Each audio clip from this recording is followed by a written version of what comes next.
I was the most unlikely person that ever thought I would go to Wall Street. I had a lot of fear in trying to compete in that realm. A major leap for me, setting me up for my secular success. Having a daily practice and trying to get to the daily practice is part of the secret, right? You don't take some time to center in first thing in the morning, whatever it might be. It's hard. We were just really convinced that it was the end of the day. We stopped shipping. We had to buy off the shelf. We were in a 911. So many of my board members were saying, time to fold the cards. We can't do anymore. We hung in there. We pitched our tent. We didn't fold it. And we got great product back to the market. 3 lines, and we sold for PepsiCo, just north of 230 million, and with very little money invested. Really, it's one thing to have an idea. It's another thing to have relationships and a network. Wow, I think you're going to really love this episode because we get into some things that every entrepreneur needs to know.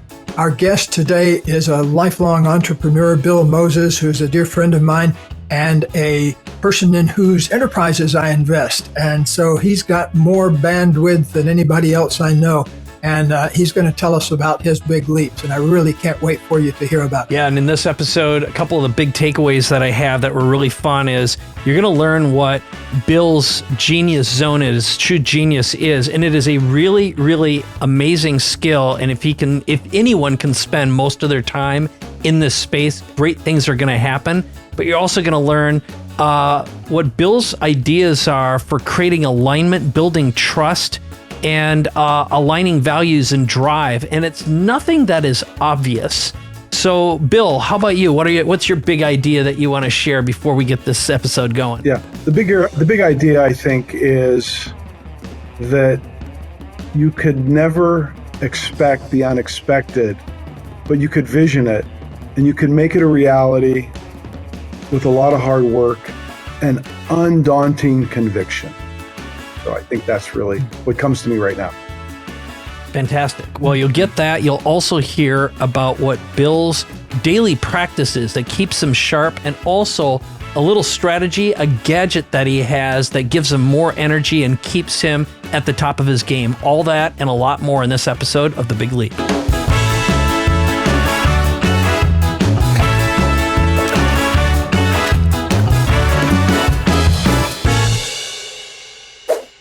Hi, everybody. Welcome to our Big Leap podcast. I'm really excited about this one today. Mike and I have been looking forward to our guest being on for the last few months.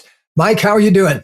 I'm doing great. Just came back from a wonderful trip to Portugal with Vivian, spent 10 days in absolute paradise. It's nice to be back, but what a civilized place. Really great. Some of the best wine, some of the best food I've had in years. Wow. And you came back still fitting into your same suits and everything? You lose weight when you're there. That's the best part is you're walking so much. There's so many nice things to explore between Lisbon and Lagos and also Porto. And then we spent some time in the east part of the country too. It was breathtaking. Breathtaking. Fantastic. Well, I want to bring in our guest today, and his name is Bill Moses. And I've known Bill for a long time, and I'll tell you how once we get into it a little bit. But Bill, welcome. Thank you. Great to be here, Gay and Mike. Yeah, one of the reasons we've been looking forward to this is I've told Mike on many occasions that you would be kind of our dream guest in a way because of the amount of bandwidth you cover. And our podcast is all about what are the big leaps that got you here? What are the big leaps you're looking forward to taking? What are the big leaps you're afraid to take? Those kinds of, those big moves. Most of our listeners and viewers are entrepreneurs of various kinds. And so I want to steer the conversation in that direction because I know you've got a background in finance as well as entrepreneurship. So let me just bounce a big question off you first. What was your first big leap that gave you a glimmer of what you would become? Do you remember? Yeah, I mean, I do. I was at school at the University of Virginia, and I was working towards satisfying my language requirement. And someone said to me, the best way to master a language is to live overseas. So my first big leap was growing up from a blue collar town in Youngstown, Ohio, being born in Homestead, Pennsylvania, going to Youngstown, making it as the first in my family of 5 kids to go to college, to get into UVA, and then all of a sudden think about going the first in the family to go overseas ever was a big leap, a big fear. And I will say that making the decision and going was a leap, but my experience there was the ultimate leap, I believe. So, yeah. Yeah. And so what kind of person did you become as a result of that you weren't before?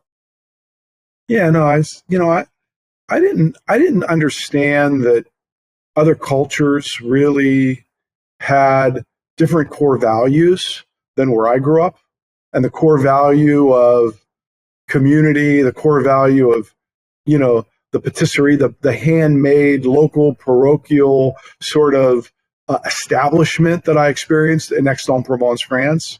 The level of real human interaction that really focused again on craft, I think was really what hit me.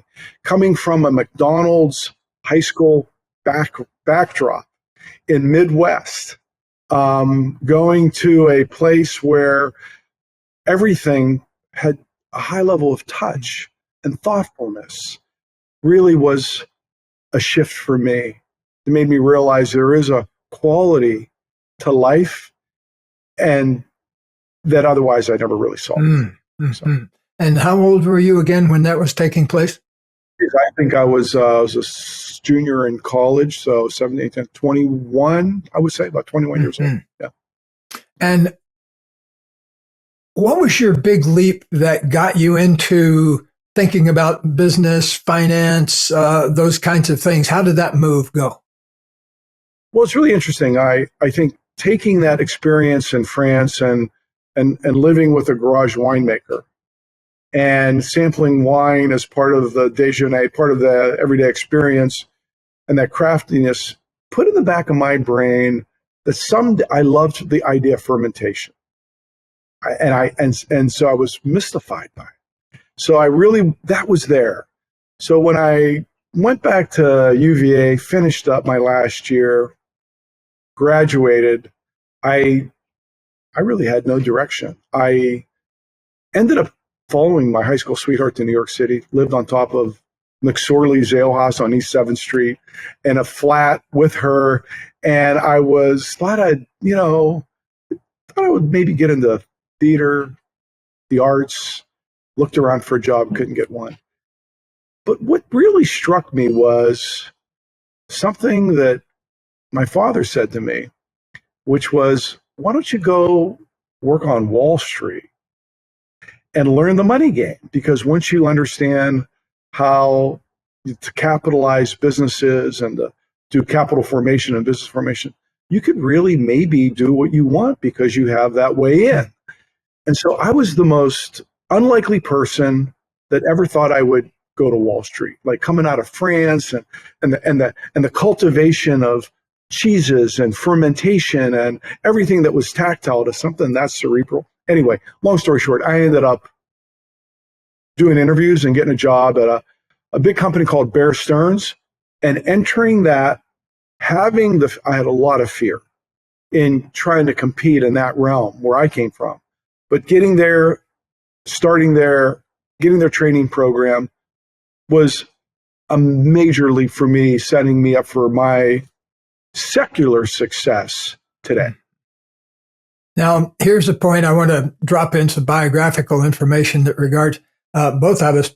When I first moved to Ojai, which was about 20 years ago now, what year did you move to our little town here? 1994. 94, yeah. Well, you were one of the people I first heard about because you live in a beautiful estate up the hill from our house here. And people would frequently ask me, have you been up to Casa Barranca? And I would keep saying no, but it sounds like I ought to. So eventually I wended my way up to meeting you. And then we became friends and kind of, I think, originally bonded over the subject of wine, which I was much more into then than I am now. Oddly enough, I've kind of lost my taste. I could still work up a taste for a $300 bottle, but I've lost my taste for anything south of that. But that was the first thing I remember where we connected over. Now, how in the world did you get, how did Wall Street come to an end and winery and other things like that begin? And then I want to come back and add another layer to that in a minute. Yeah, great question. So New York, Wall Street, being able to afford wine, thinking about how do I get from this concrete jungle to a place that I experienced in France. And anyway, I made a pit stop in China in 1989 and was there during the Tiananmen Square incident, doing a joint venture with the Chinese Academy of Sciences to create some new technology, the first airline reservation system in the PRC. So I ended up doing a business deal, thanks to my Wall Street experience, that at 32, 33 got me out of New York, through an exit, through a financial success, to buy the Pratt House, to buy Casablanca and go there, end up there. And all of a sudden I had an opportunity to say, I want to recreate the life I experienced in college. So I planted a little vineyard, started to open, built the winery out of this old 100-year-old, 120-year-old water cistern, and began to plod my way through what I'm doing and how to do that and learn to ferment. So that was really the next big leap for me, was to leave what was really rewarding to me financially, but wasn't rewarding to me, inside of me. And I really wanted to get tactile, and I really wanted to touch. I really wanted to make a product and share it and have people experience something that was bigger than a dollar or their bank account. So I think that was really what drove me to start a winery, the first organic winery in California, and begin that path. Interesting. And I was just thinking metaphorically of the whole subject of fermentation that has such a transformational thing built into it. Right. Well, I mean, sure. I mean, there is, I think many have said, there is nothing more illuminating in life than the magic and mysticism and science of fermentation. It really is quite an amazing microbiological, sort of transformational experience. So it is very symbolic of what I wanted to do with my life, and what I wanted to do, and what I wanted to represent was happening in the global world. And so, alcohol is something that could be a good medicine or could be a good poison. And trying to toggle that line has always been part of another leap that's been defining for me, starting with Kevita, a non-alcoholic ferment. Yes. Well, let's take another step into your bio here. Right. What year was it that you invited me and Katie up to taste the first edition of Kevita up in your kitchen? That's great. Yeah, that was great. So that was in 2008. I believe it was 2008 is when we were making it, where we had it in the kitchen. I had you come up, and at that time, I started to open up my place for yoga retreats, meditation retreats, and what I was trying to do was go through my own personal transformation of going from this Wall Street young Turk to someone that was holistically changed, right? Not only making something, but embodying that same transformational experience. And so we had a yoga retreat, and I remember having the buyer for Whole Foods up there that was on a yoga retreat, and I was tasting her, and I had the product there, and I had you up, and people were saying, wow, this water kefir and this kombucha, non-alc kombucha was well, wow, it's really good and different. And what's it all about? And what's it do for you? And, et cetera. So yeah, that was the beginning. Yeah. So Bill invited me and Katie and a couple of other people up, and we met the brewer of this substance, whose name, believe it or not, is Chakra Earth Song. And Right. I thought, okay, this is kind of weird now. I'm going up to this guy's kitchen and we're drinking this substance made from Chakra Earth Song. But once we tasted it, we said, wow, it's the original Kevita is a little bit different from kombucha and has a different flavor to it, which we really liked a lot. And at the time, I hadn't even heard of kombucha or anything like that much, but now it's become a big phenomenon. So anyway, our decision was based partly on, the product, but I never invest money in stuff. I always invest money in people. And so I'd been looking for a long time to figure something Bill and I could do together. And so I was very happy to become one of the first investors in Kevita. And we had a great ride. Bill, through his Wall Street genius, took us from those little bubbly glasses in the kitchen there to selling the company for north of $200 million to Pepsi. That's all public record, by the way. It's so I'm not telling any tales out of school. But to me, taking something from 0 to 60 or 0 to 1,000 like that was one of the most impressive things I've ever been able to see kind of from the inside. And so I wanted to have Bill tell a little bit more about how do you go, what are the big leaps that go about taking something from the kitchen to something that Pepsi buys for a couple $100 million? Right. Yeah. No, sure. I mean, I think that many leaps in that journey. I think the first was finding the right partner, right?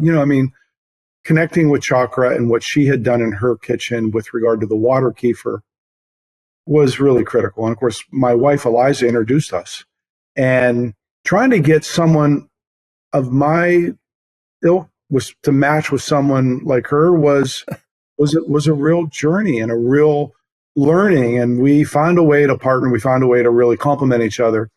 And I guess in looking at that journey, the first thing that we had to sort of get over is how do we scale something that is so handcrafted?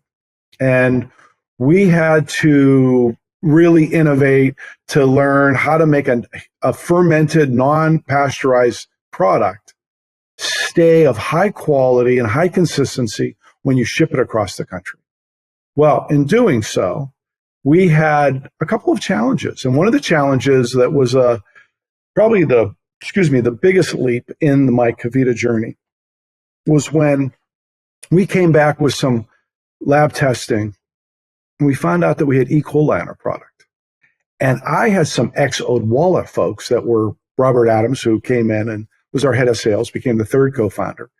And we were just really convinced that it was the end of the day. We stopped shipping. We had to buy off the shelf. We were in a 911. So many of my board members were saying, time to fold the cards. We can't do anymore. This is crazy. Well, I took the ferment up. I took these crystals, these water kefir crystals up to my winery. They were in a commercial facility down in Ventura. And what I did was a really great story. I started to cycle them, ferment them, do all sorts of things to them. And we had committed to 3 cycles of trying to clean them and wash them and put ozone in them, put hydrogen peroxide, do everything we could to clean them up. And we went through the first, the second, the third. And on the third time, this was it. I get a call from Jeff Pfeiffer and Chakra. They're on the phone. They're like, Bill, we got the lab results back after I said, we've got to do this one more time. And they said, E. coli, E. coli, E. coli. Every one of them was E. coli. And I just went, and they go, oh, wait a second. No, those are last week's reports. Clean. And anyway, we had a moment where literally, when you talk about situational irony, we really ended up with getting the product, getting it clean. We hung in there. We pitched our tent. We didn't fold it. And we anyway, we got great product back to the marketplace. So that was a real scare and a real challenge to continue. So I have a bottle in my refrigerator right now. I had 2 bottles until today. I drank one of them, so I still love the actual product itself. And in the spirit of transparency, I also want to say that I'm an investor in Bill's new enterprise that I wanted him to tell us about. And my only complaint so far is he wouldn't take as much money as I wanted to give him. Well, I got to say, and really, I think really one of the special moments in any entrepreneur's life is finding their angels. Like finding an angel is not something that happens naturally. It really requires an act of God, an act of, it's that transformational moment. So you, Gay, and a handful of others that somehow through some way I found to back Kevita early on, that give me the capital to try it, is also a miracle in and of itself. So it's not just the idea, it's not just the execution, it's the angels, those angel investors that hopefully that great entrepreneurs find that can back them. Mm-hmm. Well, I'm very grateful that you found me. The angel. Thank you. Yeah. So. Good. And when you survey the whole thing, going back through your whole life, can you think of any other big leaps that you took that we could learn from? Well, I think,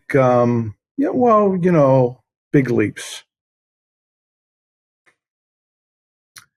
Nothing comes to mind. There were many leaps I made, but I think really moving to Ojai, California was a big leap. Getting out of New York City and finding a place where transformation really happens. And, few of us can find ourselves to special places, but I was really lucky and, to land there as well.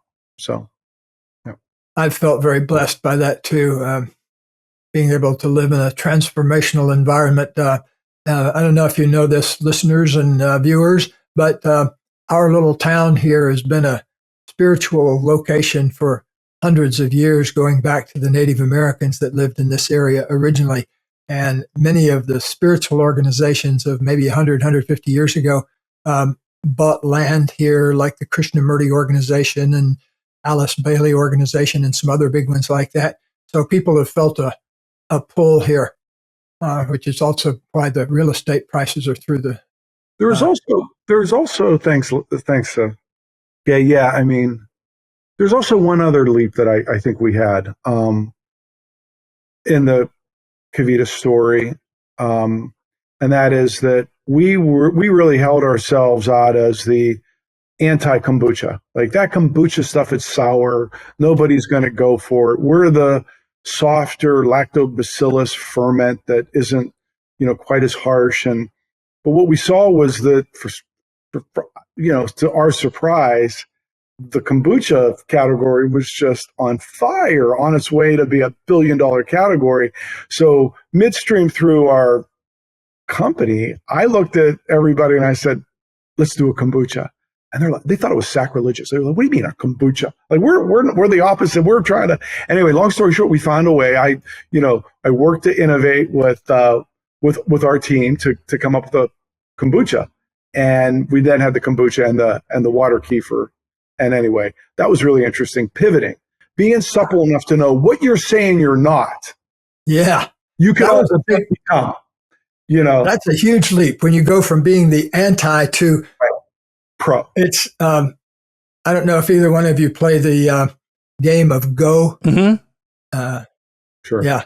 That's a go move, to encircle and embrace your competitor. Right.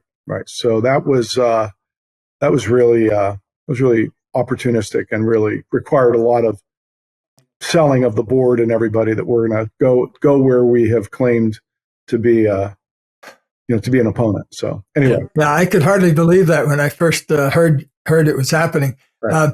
But I'm glad you did, because that gave us more SKUs to put on the shelf. Gave us more, and then we did the apple cider vinegar line. We had 3 lines, and we sold for PepsiCo, just north of $230 million, and and with very little money invested. So we all reaped the rewards of that success. No, it's great. So I've got a couple stories for you, Bill, or questions for you. One of them is now something that often happens to founders who have a big exit is keeping the momentum and going. So I often say there's one of three things happen to most founders. One of them is they find a way to self-destruct because they're uncomfortable with their new success. So their subconscious takes over and they have a big loss, or they get themselves in bad moral trouble, or they languish and never seem to get their legs underneath them again, which somewhere I read, I can't find the report, but it was from like Harvard Business Review or one of those big mags that essentially said founders over the age of 50 who don't reinvent and restart within 18 months have a less than 5% chance of ever having success again, major success again. So with that, interesting.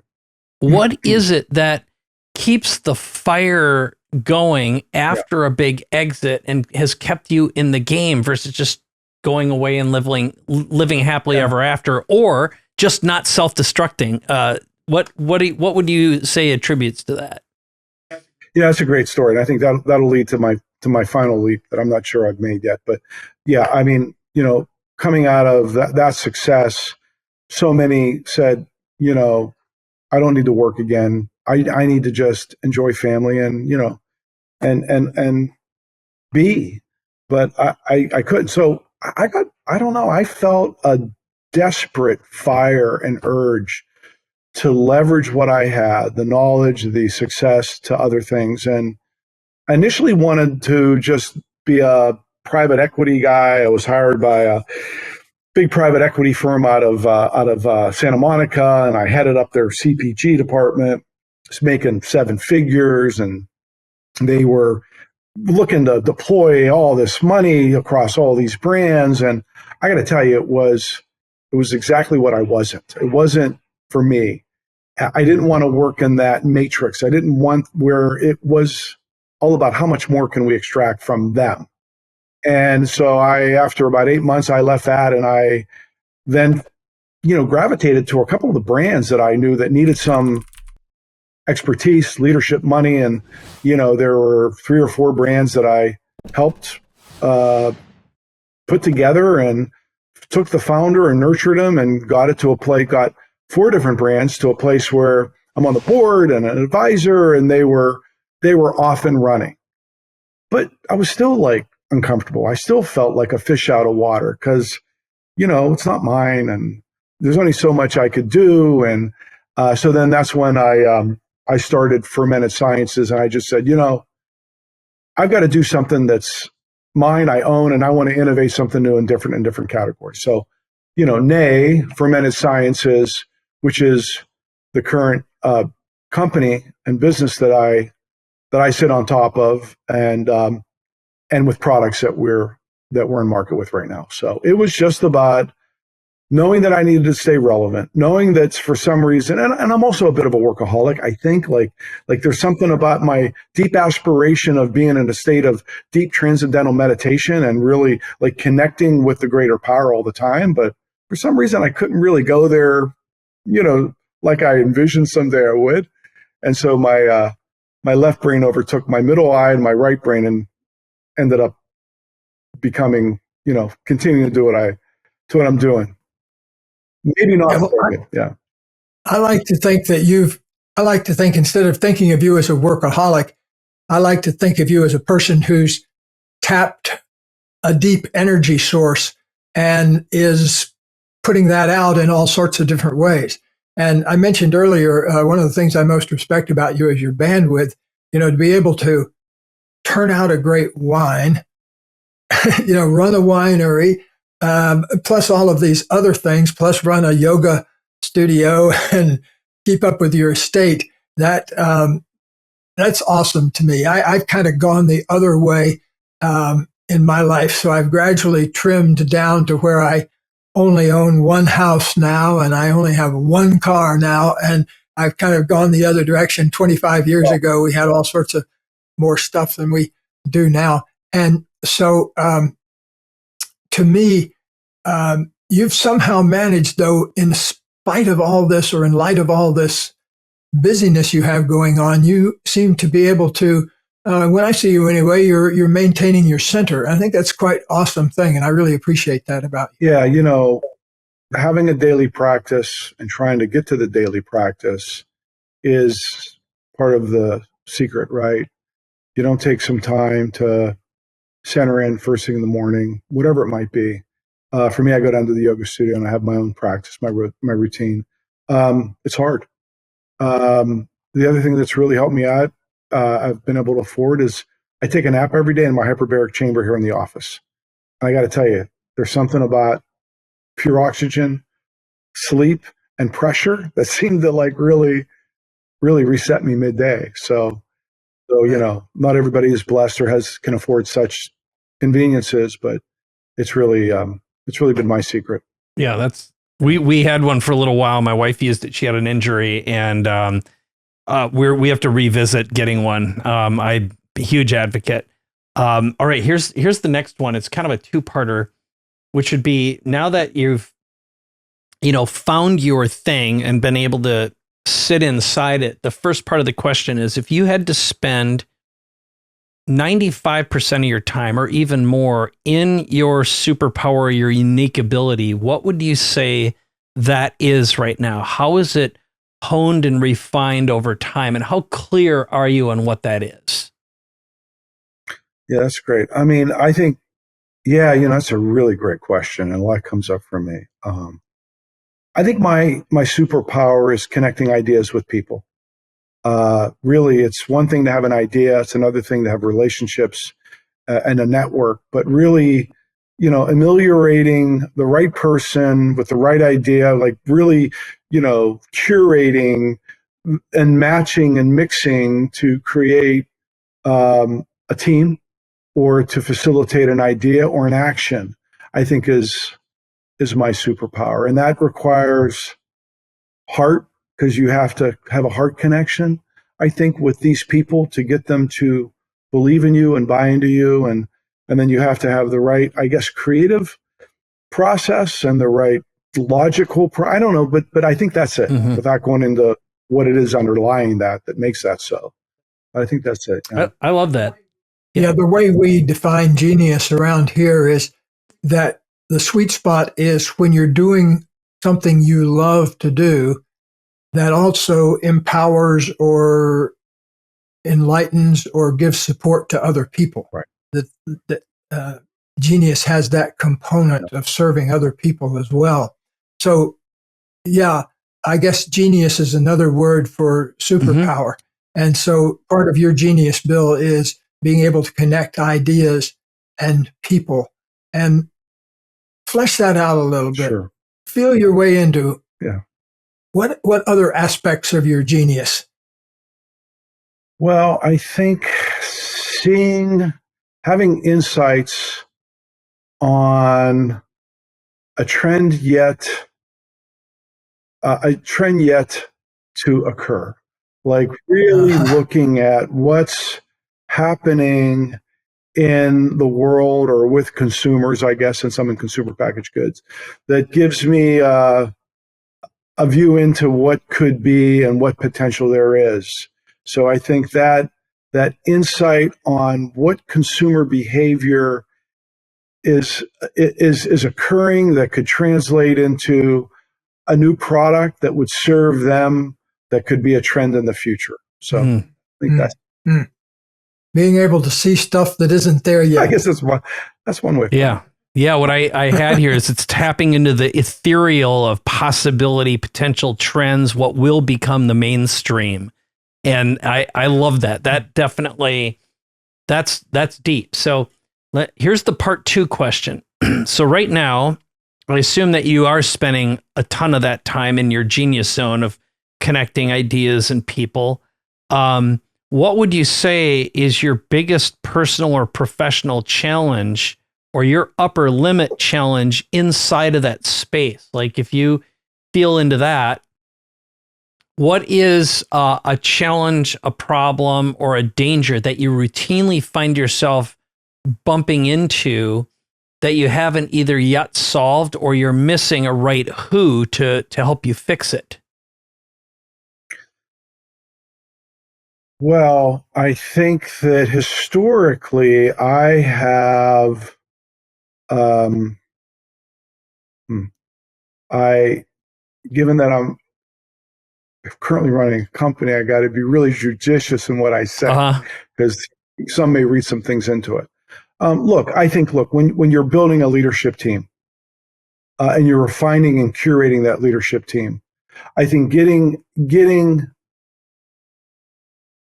alignment and building trust is something that is a work in progress for me. Too often, I will reach in and do it because I think I know it or I've done it. And sometimes I think, as it relates to, every entrepreneur sort of has this.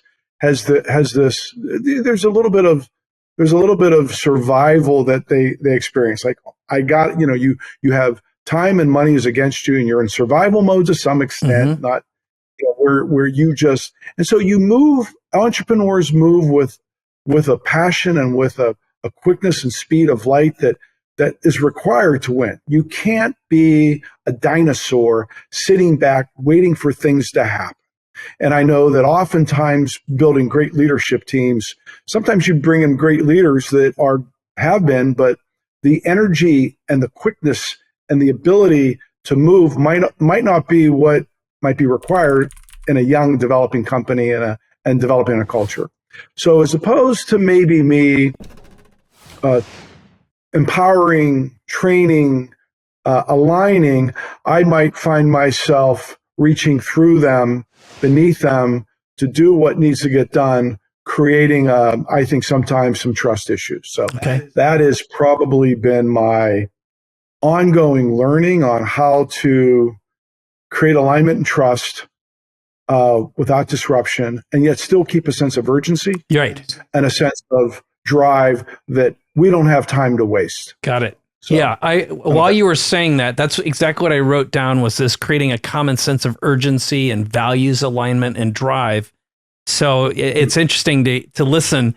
So something else showed up for me while you were going through that, which is, I think at the core of every great brand and of every great leader is, first of all, being really clear on your non-negotiable values, right? It's the mindset that's required on a fundamental level. We'll call it the operating system of the organization, or the identity. And when you think about like an Elon Musk, who he himself is quickly becoming $1 trillion brand, whether you love him or hate him, most of the time when he opens up his mouth, the stock price moves. Mostly up, okay? But even Steve Jobs, the soul of Steve Jobs is still part of Apple, even though he's been dead for 10 years. And Steve Cook is about as charismatic as a dead fish, in my opinion. But the identity lives on, whereas when you look at a brand like AT&T or Verizon or whatever your cable company provider is, if I said, do you even care about them, and do you even know who the CEO is? And for most people, they're like, I have no clue and I don't care. They're meat to me, less than meat. Right. So with that, what showed up, and I'm curious what your perspective is when you create alignment, what you want to do is create an epic journey, a hero's journey that your organization can get on and feel like they're fighting a common enemy. And you've got the Yoda or the Gandalf or whoever the leader is there for everyone as their common friend. And I'm curious how much time you spend on the epic journey or crafting that story.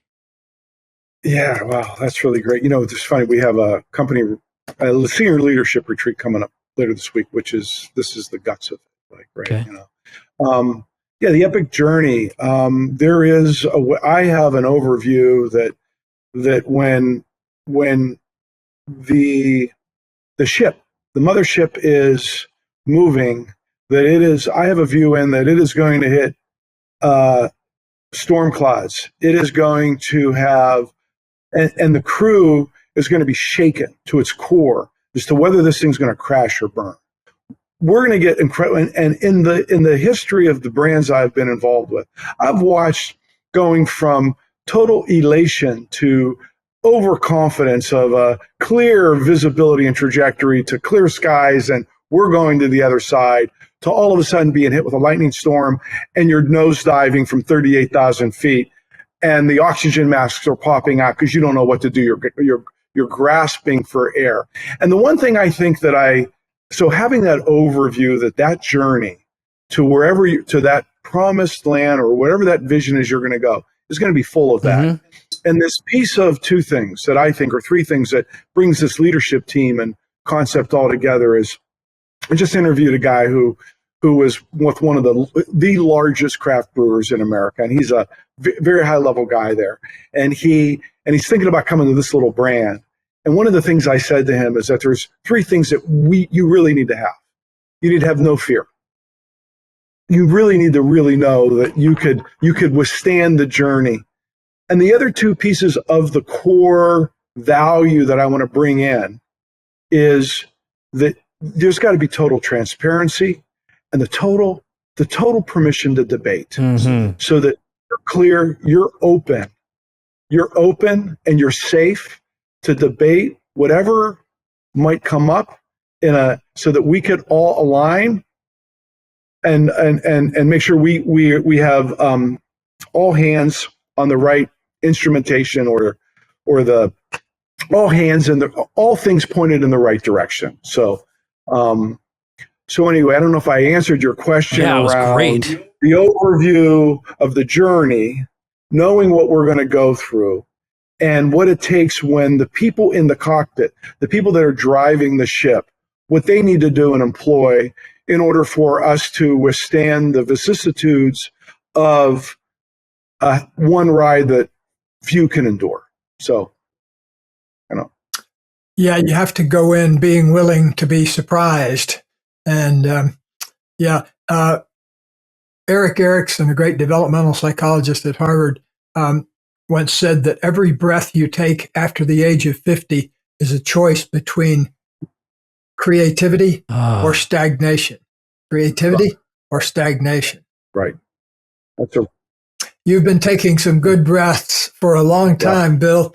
We're going to be wrapping up here in a moment, but I want to appreciate you so much for sharing your wisdom. And we may want to, once feedback from this session comes in, we may want to request another go around, because I know a lot of people are going to have questions and comments and thoughts of what we've been talking about. Yeah. Really stimulating. Well, thank you, Mike. Thank you, Gay, for the opportunity to share a little bit of my experience. Oh, that's great. Do you have an ask for our audience or somewhere you want to send them to stay in touch with you, learn more, or follow your journey, your epic journey? Well, I mean, probably my LinkedIn account, is probably where most of my stuff gets expressed. So it's just, Bill Moses or Fermented Sciences, Bill Moses. I'm on LinkedIn, and I post a lot of things that I think are relevant to what we're talking about today. Great. I'll make sure that's in the show notes. So we'll definitely get everyone in there. And I've followed you. So this is fantastic. Gay, do you have any last thoughts before we wrap this one up? Yes. One thing that people like Bill Moses can inspire us with is dedication and being able to get back up out of the ditch when you've been thrown at it, and get back up again when you've ended up in the ditch again, and just keep your eyes focused on the goal and keep the team mobilized with you. And good stuff, Bill. And my big takeaway, I would say, from this session is that, it is that ability to come back from having the crap knocked out of you and get back on it again. Because that sort of thing, every business thing I've ever been in had a moment when it could have all fallen apart. And being able to negotiate through those places is how you get to be a guy like Bill. Yeah. No, it's fantastic. Well, we can officially wrap this episode up. So first of all, if you've enjoyed it, make sure you leave a comment on Apple or on iTunes, or send us some feedback on any of our social channels, or just go over to bigleappodcast.com and you can message Gay and I directly. But we'd love to hear your feedback on this episode with Bill Moses. And there are links to Bill's LinkedIn and his business website in the show notes. So with that, this is another episode of The Big Leap. Thanks for listening. Thanks for watching. We'll see you in the next one.